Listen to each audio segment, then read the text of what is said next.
Hi, I'm Sami Schott, class of 2016, and you're watching Dingo Talk. What's going on, Chuckleheads? I am Carlo Guadagnino. This is the Dingo Talk Alumni Tour. My guest this week, Sami Schott, class of 2016. Before we get into that, though, happy Thanksgiving to everybody out there watching. Thank you to everybody that has continued to watch the show. And thank you to the people that have supported the show, both working with me and financially or in any other way. Sami Schott's going to tell us about how she made it from Noble County, Ohio, to Brooke County, West Virginia, to play basketball here at Bethany. We're going to talk about a lot in depth into that basketball career here, and then what she's doing after graduation, which has to do with basketball back at her alma mater. But I'm not here to tell her story. That's for her to do. So without further ado, Sami Schott. You wanna know by now. You wanna know by now. You wanna know by now. You wanna know. You wanna. What's going on, Chuckleheads? I am Carlo Guadagnino. This is the Dingo Talk Alumni Tour. My guest this week, class of 2016, Sami Schott. Sami, thank you for joining us. Thanks for having me finally. Of course, and especially during this time of year because you're pretty busy with the coaching thing going on. Yeah, just a tad. We're going to do this the same way we do every week. Sami's going to tell us how she comes from Noble County, Ohio, and Shenandoah High School, and found her way to what's probably the equivalent to Noble. It's a very small place here in Bethany. But so how do you end up here for basketball? I think, right? Right. So I guess like many that have been on here, athletics was a big thing. So I knew I wanted to play basketball, but Bethany was not on my radar at all. Actually, I was pretty much convinced that I was going to Wilmington College in Southwest Ohio. Mm-hmm. But we had our OVAC All-Star game in like beginning of April, and Coach Upton was there, and she was like, "Hey, have you decided like what's going on?" And I'm like, I really don't know. And she was there watching some other of my, would-be teammates. Yeah. And she's like, well, just come down, give it a chance. And I looked at my mom and I'm like, I guess. I had no idea. So my mom and I went down for a visit. I had no idea what my major was going to be, because up to that point, I thought I was going to be a nursing major, which where I ended up is polar opposite. Yeah, so at Wilmington, I had went to their communications major just to visit, see if I liked it. So at Bethany, they had a communications department. So I went and visited. I talked to Emmy, Exec Gamble, and she's a very personal person, and she knew how to sell it pretty well. Yeah. So I met with her, went on my tour, and talked with Coach Upton. The only thing I remember actually saying to my mom when she was like, how did it go? She's like, what did you think? Blah, blah. And I said, you literally walk uphill both ways. And she was like, yeah, she goes, I guess it'll be a good story one day, when you have kids and grandkids to say that. So I didn't really say much to my mom when we were leaving. And she finally looked at me and she goes, this is where you're going, isn't it? And I said, yeah, I think so. So I really can't pinpoint what it was, but it was one of those once I got on campus and, saw the comm department, talked with the coach. I think it clicked with me because Bethany is small and I come from a very small community anyway. So, it just felt, it's spread out more than what, and I say that and people laugh at me, but compared to what Wilmington was, it was pretty much in a rectangle. So it felt like, I still had that small college feel with a bigger layout. So there's how I ended. So let's dive in. We'll start with athletics. Normally I start with academics, but we'll get to that. There's some juicy stuff we need to get to in this beginning part here. How did basketball go those first couple years? So I guess, like every freshman that comes, that's a big fish, small pond. I walked in, ready to work hard, but didn't understand the full conditioning aspect of things. I ended up getting hurt pretty bad. Probably would, if I would have broke my ankle, it would have been better. So I spent most of preseason my freshman year battling an injury. And so then you're a freshman, you know, and we had some really good seniors. I mean, KT was there, Carly was there, Beck was there. You know, we had some really good seniors. So, you know, one of those where it was time to set the bench, you know, wait your time. So towards the middle of season, we had some injuries come up and I got a starting spot. And, you know, and would start some games and then come off the bench my freshman year. Sophomore year went a lot better. Still battling some injuries here and there, but started. So, you know, the first 3 years we're good.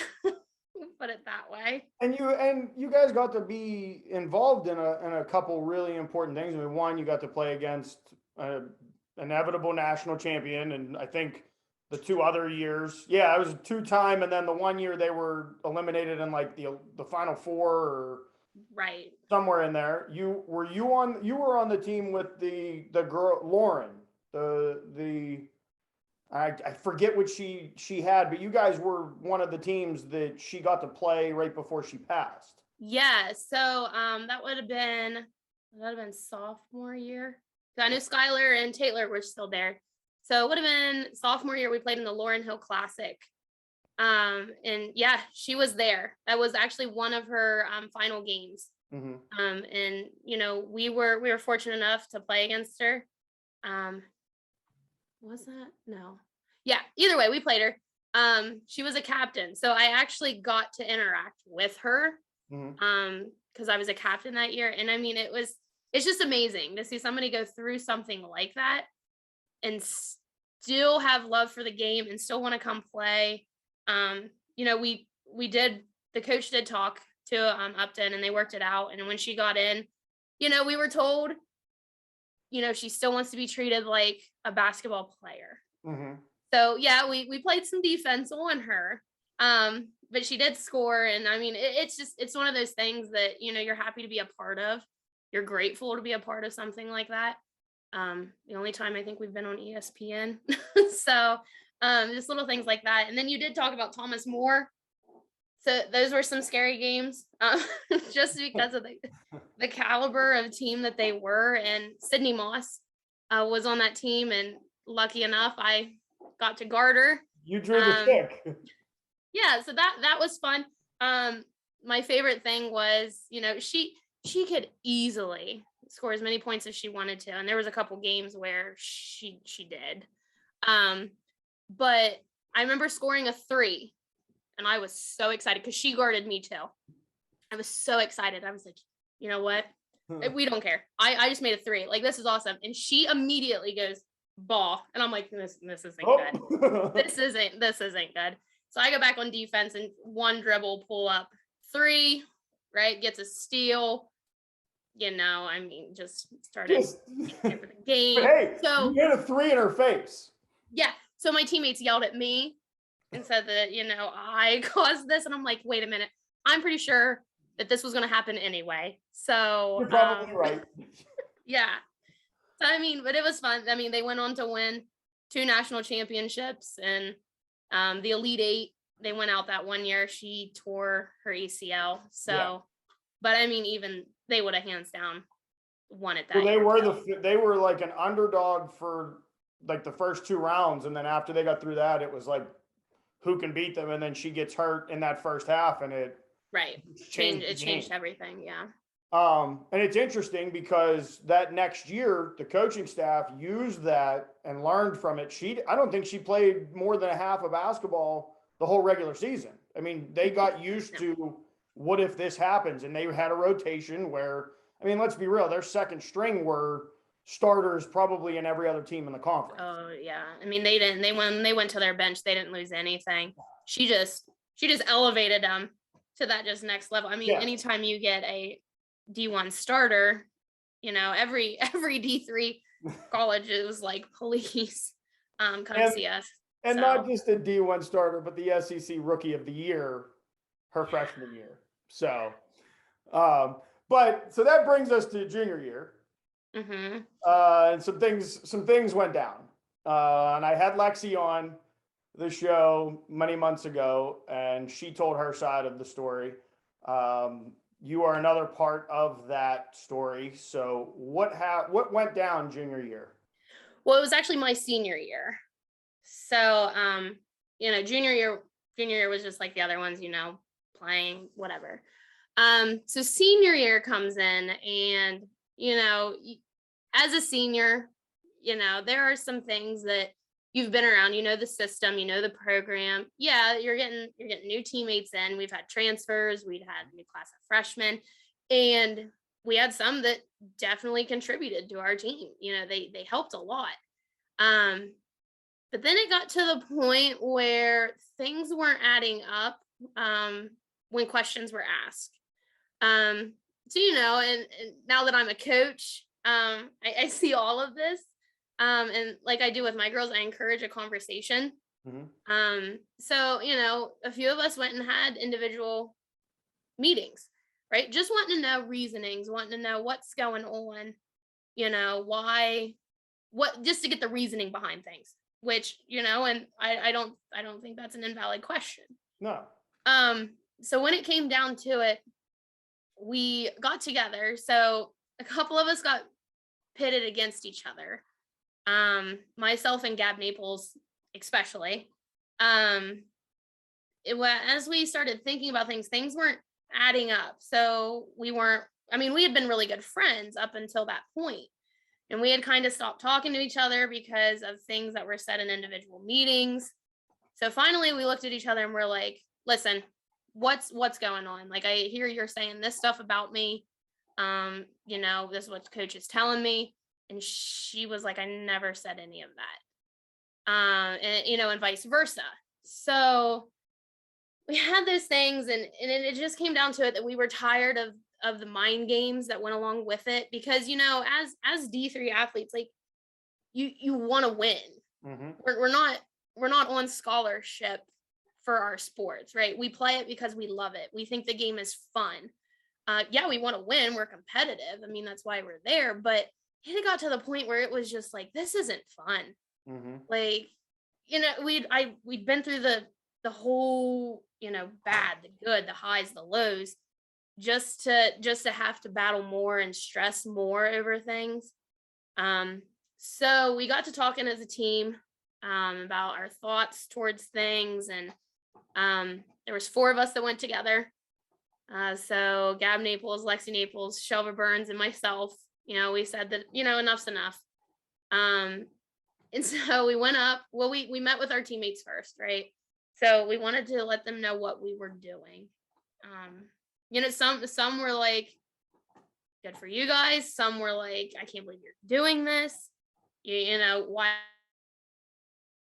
can't you just stick it out? Especially Gab and I as seniors, because it was middle of the season where it's just, you're beyond frustrated and you don't know what to do. And it had been progressing and getting worse and worse and worse.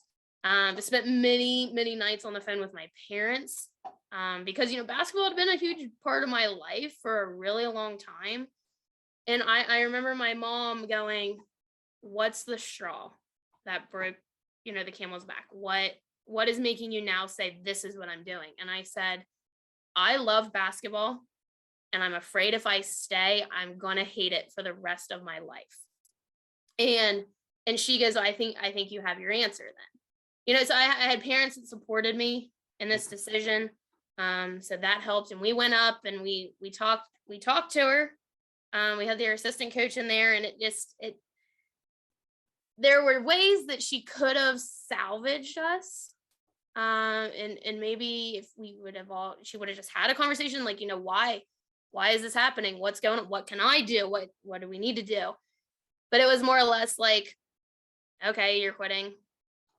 There goes my job. So, I think that's what also frustrated some of us, because, as a coach, I call them all my kids now, right? Mm-hmm. You care about each and every one of them. So when she kind of said that, it was like, so it's your job over us. And I get it, right? It's her job. That's what she did, but we're people too, right? We're there. We're not, none of us are going to the WNBA. We're trying to be better people and learn from things too. So it was rough. It was not a decision that was made lightly. Mm-hmm. It took a lot of time, lost some sleep. thinking about all this. But then the shocker came when Brian Rose got a hold of me and said, we want to have a meeting with you. And I was like, anytime you get him to say, hey, come on in for a meeting, Not good. Things were interesting. And he said, we felt that you were kind of the curveball of things, because I had been a, 2.5-year starter, double digit scoring, double games, I had a pretty successful career. Mm-hmm. But when I went in and talked to him, I said, these are my thoughts only. I can't speak for the other three. And, and I think that kind of, it showed them, that what they were missing and how things affected us personally. I mean, it's tough anytime you quit a sport. Yeah. But yeah. Well, so it was rough. That experience pushed you further into the department, which, with being a comm major, you ran the radio station for a while. Then you jumped over onto the broadcasting side for a couple games. Was that to replace well, now you have more time. You're not going to practice, you don't have games. But being that you were in that routine of having stuff to do, was that where you put most of your energy, was into comm? I would say yeah. Because I did talk to Emmy about some of my decision makings too. She was my mom at college, and so when I talked to her and I said, I went the next day and said, I did it. I remember crying because I said, I don't know what I'm gonna do now. Because like I had nothing else to do because it was basketball season. Mm-hmm. And that's when she said, well, do you want to work some games? And at first I was kind of like, I don't know. Like, I don't know how the girls would respond with us showing up to games, how she would react, whether, it would be get them out or, you just, I didn't know. And we saw during a broadcast how she reacted. Well, yeah. So that was a dig. For those of you that don't know, the last game of the season, we interviewed Coach Upton at the end of the game after a win. And she said after the team clinched a playoff spot that it was a real testament, and I quote, to the players that stuck it out. While three of the four that had quit earlier in that week or a week prior, they were all comm people who were working the game and working that specific sideline interview. And it made for an interesting conversation because as the guy that was covering and had a weekly show, we weren't necessarily supposed to talk about what was said. And it was hard to go around the only quote that we had from Coach Upton because the way the games worked, you had the men come on. So we had Sachs coming in would that have been Hager already? That would have been Hager. No. Hager, yeah. Nick. So we would have already had Coach Hager coming on for his pregame interview. So it was a very quick in passing. And I don't think anybody, other than the people that knew the situation that was going on, I don't think anybody really comprehended what was said and why it was said. But kudos to you guys for being professional, because I think we all know how I would have reacted to that comment. She got the microphone thump. Yeah, you weren't the game manager that one. My mic was muted, so stuff was said. Yeah. But we quickly recovered. Yeah. So Emmy just kind of said, well, do you want to do some games? And I was real unsure about it. But what helped was Haley being my roommate. She was mad, and she'll tell you she was mad. We didn't speak for a while, and then finally it was like, you're my best friend. Like, we need to figure this out, and we did. And finally I looked at her and I said, what if I go do some games? And she goes, well, I figured you were gonna come watch me play anyway. So it was nice, and I still had Makayla to kind of help me through that stuff too, because we came in as freshmen. We were really the only two there by the end of it still playing, and I wanted to be there for her. Mm-hmm. I remember working senior night And I think it was also the Orange game.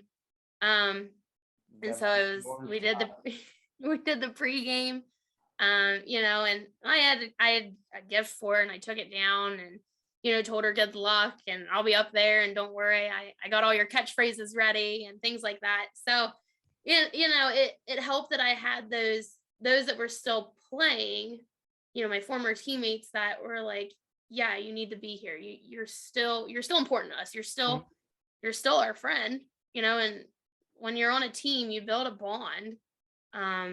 So that helped, just to suck it up and do some games. Cause like you said, I was on radio. I was not ready for the camera at all. And you guys were like, just do it. Like, Yeah, okay. we needed somebody. I think AJ and Ian were out that week, or Lexi didn't want to do it yet. I mean, there was just a lot of shuffling pieces, and we were all like, well, she's done games and she knows the team. Let's put her on TV. I remember getting asked, what is she saying in this timeout? You would know. And I'm like, thanks. As she's going into the locker room, what is she about to say? I'm like, yep. Well, I mean, the questions had to be softball. They had to be softballs that also could have gotten us a very interesting comment. So, lastly, before we take a break, I want to cover the social and academic aspects. So socially at Bethany, being that it is a small place that it is, what was your social experience? I mean, we had Bubba's, we had Greek life, the CV parties were what they were. But so what was your experience in the social aspect of the small college we all claim? Well, we pretty much hung out as a basketball team. That started right off the get-go.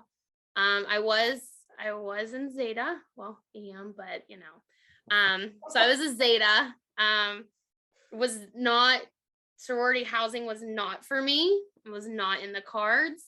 But I loved being a part of them. Because yes, I went because there was people on the basketball team. I really, connected with the philanthropy, with the breast cancer awareness and education. So, and I came in with a large class of girls that I really liked. We all were in Phillips together. But once we all, like, sorority housing just wasn't in the stars aligned for me. But yeah, we did have Bubba's, which is great. And it breaks my heart that what a place. It's no longer there. I know. What a place. If we could just have a show to tell the stories of Bubba's, we'd all be in jail. So yeah, let's not tell probably. The best one was when my parents came down to watch a game, when Chuck was still around, right? And so I walk in and they're like, first off, they're like, where do you want to go eat? We don't have really a lot of time. And I'm like, then we're probably going to Bubba's because that's it. So we walk in and my parents' family friends had came too. And she looks at my mom and goes, what are you going to do if the bartenders all know Sami by her first name? And she goes, I don't even want to think about it. I don't want to think about it. And Chuck comes over and he's like, Sami, how was the game? And my mom's like, oh my gosh, have you just been in the bar every single weekend? And I'm like, listen, he coaches softball too. So not only that, but what else did you expect? What did they expect you to do with the one store and one restaurant in town? Right. But I disguised it as, I was working in the training room and he coached softball. So that's how we knew each other, but they didn't buy it. They didn't buy it at all. I'm not buying it now. So no. I mean, there was times where we would get off the bus from a game and be like, hey, it's Wednesday, or you guys just want to ride down, and we would just go in what we were home from the game. So, I mean, but that was for food. Yeah. That was for food. Nice. But yeah, so then, socially, I guess you could say, I found my best friends from basketball. Mm-hmm. And so we all got a room in CV 324. We may or may not have been known for our room parties there for a while. Possibly. And maybe the whole hallway. But that's we don't have time for that. But I roomed with Haley and Shelva for 2 years. So and they made the whole experience better. They're fun people to be around. So, and, you know, there for a while, you didn't see one of us without at least another or both of us. You know, we were all three together all the time. So yeah, And it was then, fun. so on the academic side, were there struggles? Did you utilize the Learning Center? Was there studying tactics that you utilized or that you used here at Bethany that you may not have used in high school? How did that work for you? So academically, I did struggle my freshman year. You know, some people say, you know, I just seamlessly came right in. Things like, no, I didn't. Because I just didn't have to study in high school, right? Like you had PowerPoints, you had all your notes, right? You memorized things, you were good to go. So I didn't know how to study at all. And I dropped to like a 2.7 my first semester. Yeah, you know, with the basketball team, we had mandatory, you know, study hours with HT. But I didn't utilize them correctly, you know, because I thought, you know, well, I had a 3.92 cumulative grade point average, right? Like I know what I'm doing. And then it just things started to slip away as I procrastinated. And thank goodness HT was there. Because without her, I don't even know if I would have been able to get out of it. You know, she was a tremendous help. She made the connections. She scheduled extra tutor hours for us, especially me. I remember going into her office and crying over a religion paper that I feel like everybody did it at some point or another. So she was just like, listen, we got to make a schedule. So she whipped my butt in the gear. I retook some classes to help with that GPA.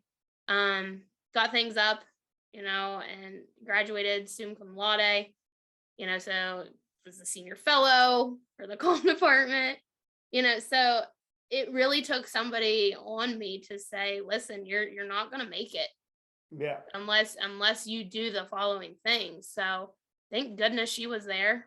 And that's something you think at a bigger school would fall through the cracks? Like you would have ended up probably going back home, going to a community school or whatever, would have transferring, whatever. No, hands down would have happened because like I said, I got so overwhelmed just with the adjustment because I came from a small school. You know, I graduated with 100 there. And Shenandoah With 100 where here too. yeah, pretty much, yeah. But you know, I came from that where, you know, if you didn't do well, you just do a retake or Yeah. you need help, you need extra credit, you know, we can do those things for you to where I had a lot of independence and I wasn't ready for it. And it was a shock. It was definitely a shock at first. Well, I think that's a good place. We're going to take a break. We're going to send it to Harry Chambers with Chambers General Store because if they don't have it, you don't need it. It's on the back of the t-shirts they're selling downstairs in burnt orange now. So it looks just like the tie and the dress that you had to wear and I had to wear for the orange game. Yes. He also has the third edition of the Shrimp Capital of the World shirts. They're in a neon green. You can get, it's that time of year, you can get fresh bowl of soup, the hot lunch specials, breakfast and gravy, or biscuits and gravy, breakfast sandwiches, any sandwich that you can think of in your head. If he has the lunch meat, he'll make it for you.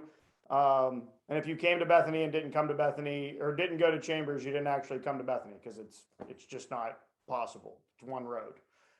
This is Sami Schott, class of 2016. I am Carlo Guadagnino. This is the Dingo Talk Alumni Tour. Harry Chambers, take it away.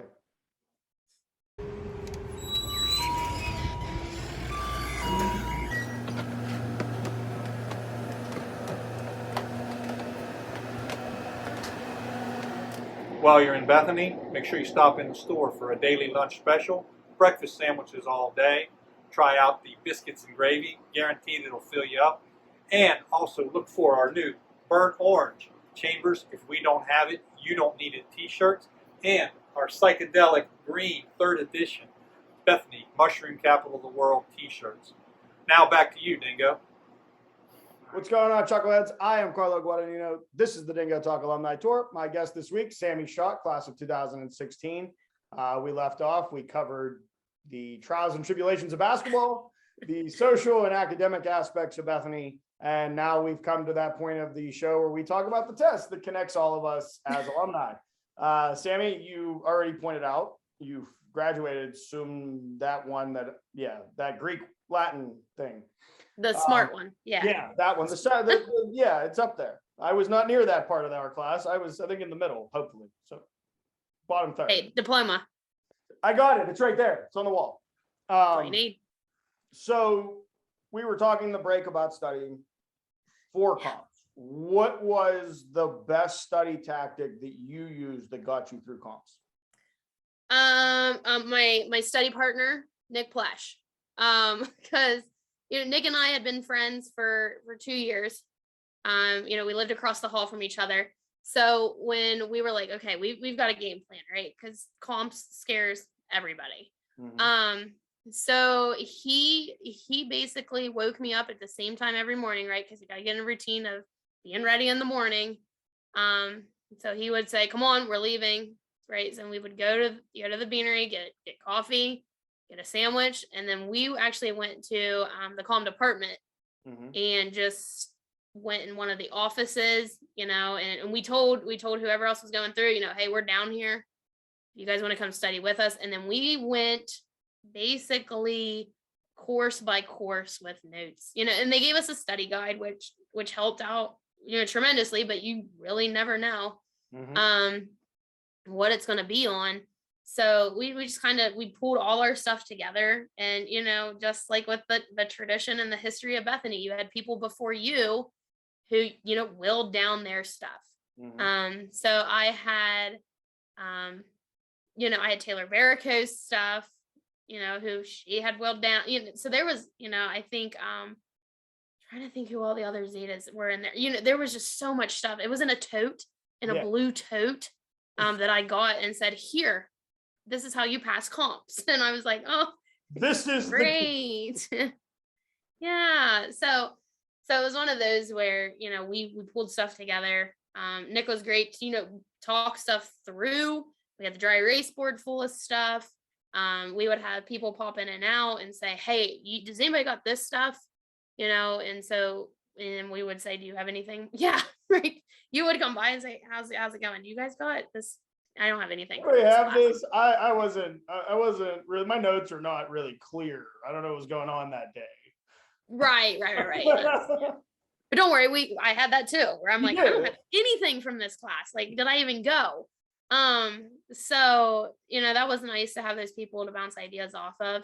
But I spent a lot of time rewriting stuff, just because of all of our written exams. Mm-hmm. And how much writing you have to do. So, and that was one of the study tactics that I had learned after realizing I needed to study. That rewriting things and writing things is what helped me remember it. So that's how I survived. And what was the outcome? Because we know you passed or you wouldn't be on the show. So what was the outcome of comps other than passing?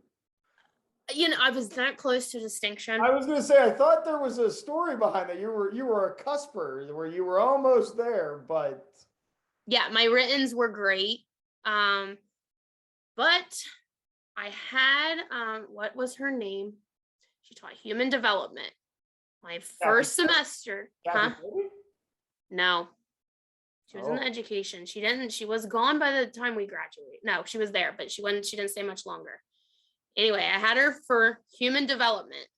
My first semester, freshman year, which I did not do good at all. And she was the wild card that sat in on my oral exams. And when and I tried to study stuff, but I didn't take good notes. Mm-hmm. And then whoever, some people where I was asking for human development stuff, they had a different professor. So I'm like trying to remember this stuff. And she hit me with a question that I had no idea. I tried to talk my way out of it, and me kept making faces, and I knew I was wrong, but I was too deep in that I couldn't stop. So there was no backpedaling. It was, we're just gonna plow on through. I was really optimistic that Lavano was gonna be my only outside department. because I was a Spanish minor, and I was like, piece of cake.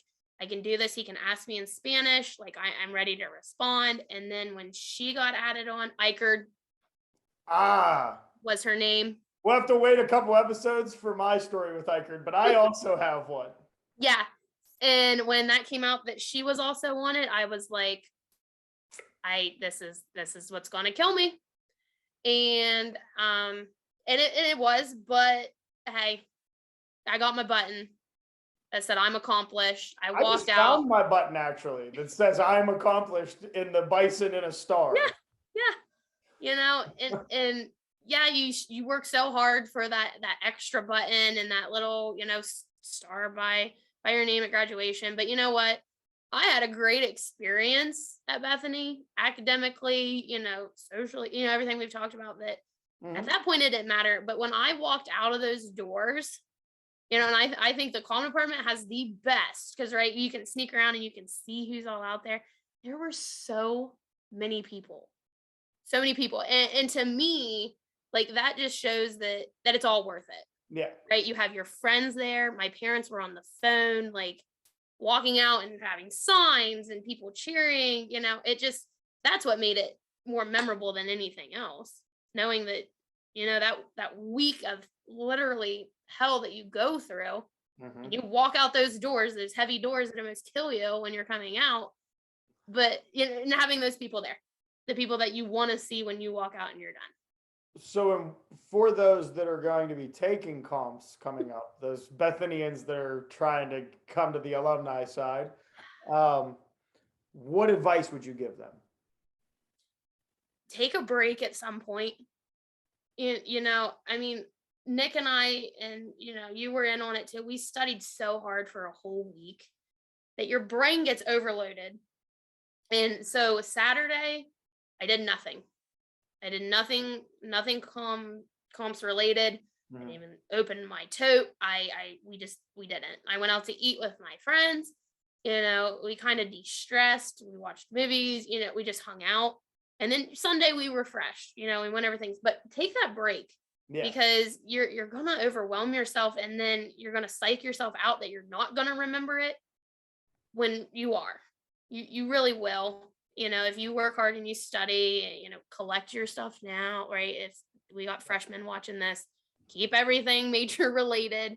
I guess, even those weird classes that you don't think that you won't expect because you never know who the curveball is. But yeah, taking that break was the best thing I did, and it helped a lot. So you walk across the stage and in the gym. You're pretty smart. You're pretty smart when you walk across the stage with the extra name next to your thingy. What is the next step? When you leave Bethany, what's the next adventure? So I had actually already been hired prior to graduation. When I went home for spring, there had been a job posting with OSU Extension, which I was super familiar with because I was the 4-H program summer assistant prior to, all my summers. So I was very familiar. And when that, posting came out for it was I think a program coordinator at the time, which different levels. So I had interviewed and got offered the job. So I was ready to go. I graduated on a Saturday and started work that Monday. So, I was one of the lucky ones that just, went out, applied, got a job, got everything situated, and, had a day and a half to celebrate graduation and then straight into work. But it's what I know I really wanted to do. Now, for those that aren't familiar, can you explain what OSU Extension is? Okay, so OSU Extension, so I do work for the university, and it's exactly what it sounds like. It's an extension of the university. So each county office has these extension offices, and there are 4 program areas that they have educators in. So I'm now an educator. So there is 4-H youth development, family and consumer sciences, agriculture and natural resources, and community development. So basically we assist in those programs, and we offer them so they come out of the state offices. And then as educators in the county, we provide those to our our county clientele. So pointed out you're an educator, which means that you furthered that education on top of your comm degree and Spanish minor. You have a master's in education. Where'd you obtain your master's of education? From the Ohio State University. You Ohio goodness me. It's just Ohio State. It's Ohio State University. The Ohio State. Okay. Well, so the Ohio State University gives you your master's in education. And there's some coaching involved in this as well. So you're working for the OSU extension, and you're working for, if I'm correct, your alma mater, and you replaced your mom as the head coach? No. So, but yeah, we are now both coaching together. She's my assistant. So it's been fun. The girls, I think, laugh more at us fighting than anything else. But no, when I came back, my mom was actually at Caldwell, still, which is the other school in our county. So I did coach under her. So I coached Caldwell Junior High, and then I moved up as her assistant for a year. And then the coach, the previous coach at Shenandoah, had resigned. And they got a hold of me and they say, hey, I know you've got some collegiate background. You work with kids, with your job. So you know how to interact with them. Would you be interested in being our head coach? At the time I was 23, thinking, holy crap, am I about to become a head basketball coach at 23? But it helped that I was going back to my alma mater. And so the principal and athletic director were my teachers at some point.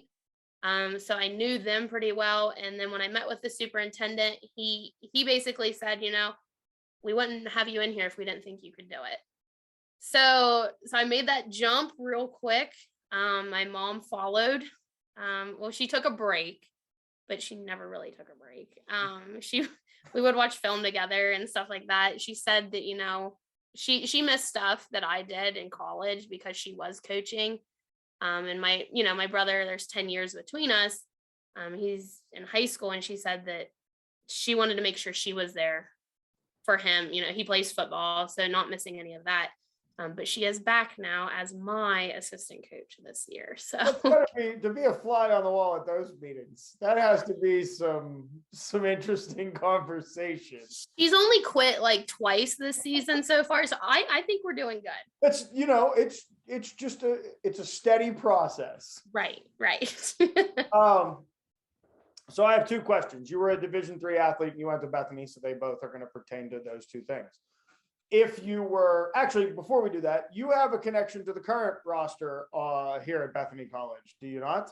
I do. She's the starting point guard as a freshman, Ashley Wheeler. So Ashley, why did she end up finding Bethany? Should I ask her, or was it just like out of the blue? She just came to me one day and was like, so I think I'm going to Bethany. And I was like, sounds like a nice place, It's very picture photo-esque, as I think. Right. So as a Division III athlete, you played for 3.5 years. If you were speaking to a high school athlete, which I'm sure you have to do this every year as a high school coach, why Division III as opposed to the other divisions? Or not even as opposed, but why Division III if you're not that athlete that is tailor-made for Division I or Division II programs? I think it comes down to, do you still want to compete? Do you still want that aspect of your life? Because whether it's Division I, II, III, NAIA, any of those, all three levels are super competitive. Division III, I didn't have the height, because I played a post and I didn't have the height to go much higher. And then as a guard, I didn't have the speed. So Division III is still in the NCAA. We had a 2-time, national champions in our conference. So it's still competitive. And I played against, some Division I athletes, as we talked about earlier. And even at Washington and Jefferson, there were some that, due to injuries, lost their scholarships, so you're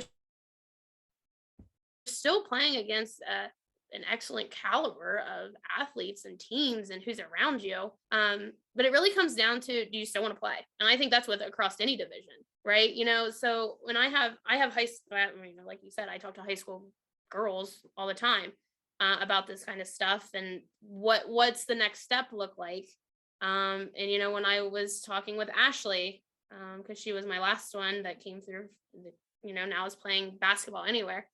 And she said, I still love it. I still want to play. And so it's one of those where Division III is not a bad thing. You win your conference, you're in the NCAA tournament. Yep. You're in the dance. You're in there, and I think, it's just one of those that you're still playing. Right. And at a competitive level, this isn't intramural basketball. These are talented athletes that you're playing against. Mm-hmm. And it's one of those where you're still learning as you're going too.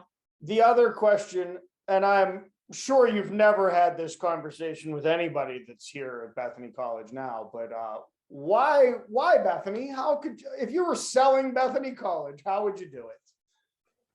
Oh man. I know it's going to be difficult. It's been 12 months since you had to do it the last time. I know, right? Like the last time I was there and was like, wow, this is a beautiful place. I think when, selling it in the fact that, like I said, when I went there, it's a small campus, right? And you have small class sizes, but you feel like you're at a bigger place, mm-hmm. right? You have your housing away from your academics, right? You have that ability to get away. Mm-hmm. I mean, you got to drive a little bit, but right. And I think the other part is that whatever major you're in, you're going to have people who care about you and that are going to take care of you. Mm-hmm. Like I said, when I went through a big decision my senior year, Emmy was there. She helped a lot. Mm-hmm. And like, if I was at any bigger school, would they have been there? Probably not. Would you have gotten the hands-on experience? Probably not, because at a bigger school, you don't see that experience at in your younger years. Right. And when they help you, we have internships that are required.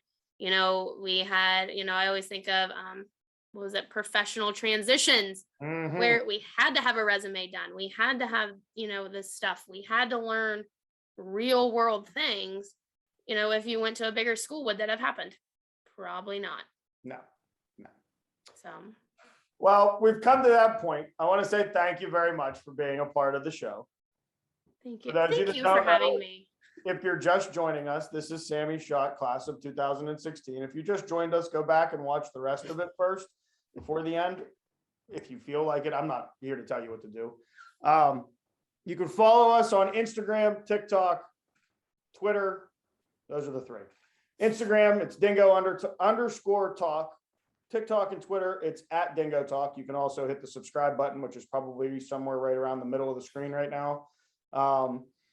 Hit subscribe. Don't miss any of the episodes. Sami Schott, class of 2016. I am Carlo Guadagnino. This has been the Dingo Talk Alumni Tour. Happy Thanksgiving to everyone, because this is the Thanksgiving episode, and I just realized I forgot to wish you guys happy Thanksgiving. So happy Thanksgiving, chuckleheads, and we'll see you next week. Know by now. You wanna know by now. You wanna know.